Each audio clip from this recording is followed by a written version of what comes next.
This video is intended to describe a lightblade ring named Sophia. Joining me today shall be my whimsical stick figure chakra map, to which I will utilize as various chakra exclamation Q based on the crystalline configuration. And without further ado, I will discuss the primary blade band scaffolding seen around the perimeter of this entire little closed loop construct of a ring, consisting of red jasper to be the quintessential earth elemental stabilization of the root chakra, which is quite advantageous for stabilizing the entire scaffolding base root of the earth resonance. Hence the aspect of Sophia having the stones to back her. And to subcapacitate the red jasper would be tourmalated quartz. Actually, that is clear quartz, the black tourmaline seen in the structure. So clear quartz makes for a fantastic neutral amplification of other frequencies, particularly in closed-loop emanation, and more particularly towards the impulses of intention of the magic of the recipient being focused to essentially make it consciousness-assisted technology. But the aspect also of having the high amounts of black tourmaline in the clear quartz also makes for a neutral, natural amplification of black tourmaline, which is another black ray crystal quite in vogue in this day and age for being a tremendous grounder of energy to transmute negativity into positivity by high stimulation of the root chakra, the earth stars, into the earth for reprocessing to confer high yield etheric dialysis, which can be considered transmutation of negativity into positivity through high resonance with the earth to cycle through the system very effectively. So of course that'd be just the blade band scaffolding seen in one sequence, rather simplistic for a rather vast crystalline composition for its size to output ratio. So at the very core of this entire device would also be juniper from Hopi land, very specifically between the second and third mesas. So the aspect of having the wood range from a region of the earth that's quite legendary when it comes to magical imprintation for millennia. That makes it pretty spectacular. And the carbon-based aspect of juniper, of course, makes a further transference of the crystalline energy built around it into compatibility with the carbon-based physical avatar, at least for now. And so that plays an intrinsic role of actually, of course, further making the magic real and in resonance with the human avatar. And of course, the wood is a very special locality from a very sacred, prolifically, magically augmented area. And affixed to that wooden core will be that of white selenite, which is quite the staple in all light tech for a very good reason. So selenite by itself is a very fantastic 6, 7, 8 non-physical chakra stimulant back to one's godhead, which can work very effectively to clear debris and higher guidance in one's conscious self, which is very advantageous to support the spiritual adept. And with that high frequency induction of divine resonance with the physical avatar also provides another master healing burning of stagnant energy from the entire top to bottom of the auric field, not in divine resonance with one's dharmic blueprint. So that's quite fantastic by itself. But where it really always shines in any given one of these spirit tools that pass through my hands into operational status is this critical feature. So all the stones I mentioned so far, and yet to have mentioned that, which will be of course mentioned momentarily, they all work in synergy in a closed-loop circuit, with the selenite being the core of the device. So selenite can take the entire crystalline pitch, or all the organs of this entity, if you would. It can amplify all of these crystals, it can purify all of these crystals, and most importantly, harmonize and bring equilibrium to the entire crystalline pitch, which always makes it a very noteworthy triumphant trifecta for any given dissertation. So of course that has a very foundational core aspect. On the other side of the wooden core itself would also be a specimen of black kyanite. So kyanite in the mineral kingdom is the most rapid transfer of energy possible. So I'll be employing whimsically fast penmanship to do my best to illustrate its concept.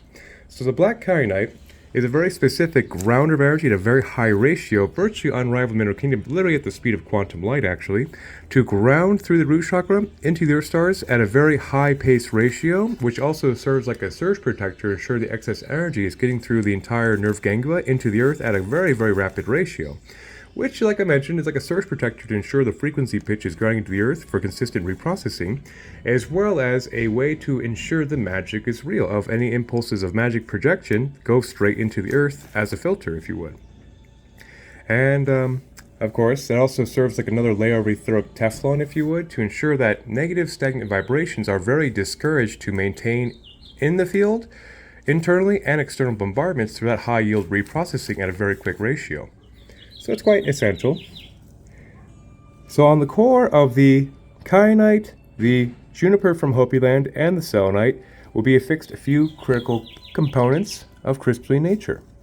So right here, this would be seraphinite. The green ray crystal is quite the famous, actually I should say more famous, green ray master healer utilitarian light body generator healer named after the seraphim archangels, and is a very fantastic full light body activator from top to bottom, the entire auric field, and really works very diligently to dismantle patterns of dis-ease found stored in the chakra calm, manifesting as a malady. So it's quite the essential utilitarian master healer for all purposes. Then, beneath that would be the famous turquoise. Turquoise, of course, is a favorite of millions for thousands of years for a very good reason. It is a premier 5th chakra stimulant in the mineral kingdom, combining the aspects of earth, fire, water, and wind, the 4 terrestrial elements over the 4 directions, through a 5th chakra focus. Hence, its deification and praise is not underrated, as a very unanimous wholeness frequency pranic stimulant, very supportive to the 5th chakra, and quite the amazing Blu-ray wonder of the mineral kingdom.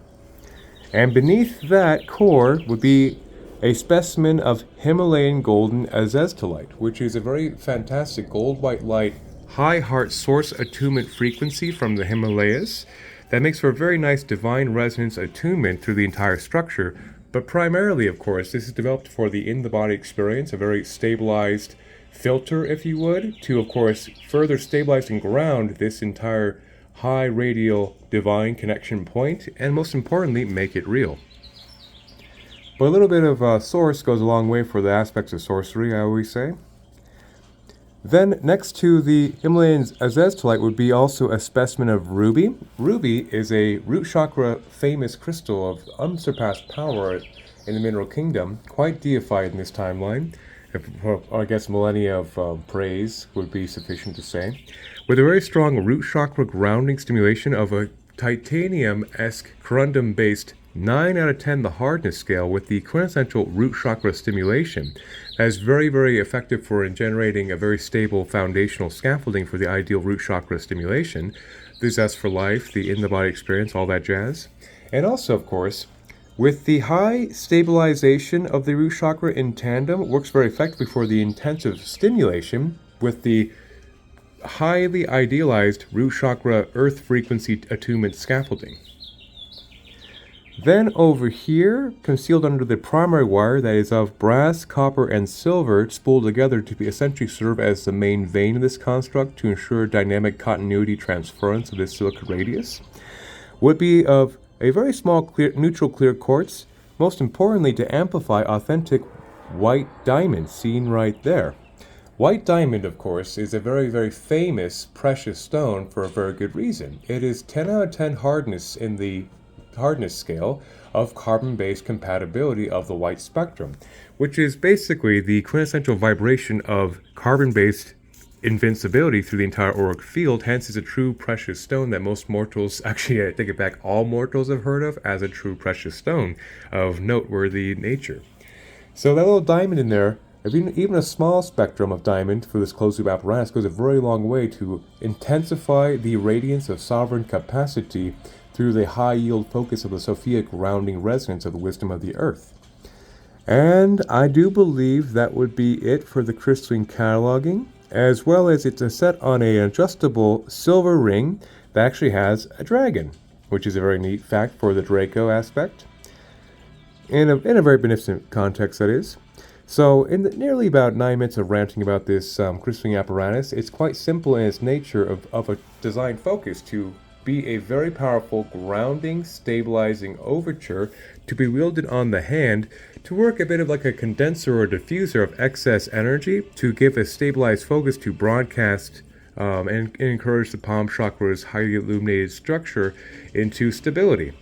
That's enough for now for this purpose. Well, 1,000 blessings, and may the force be with us all.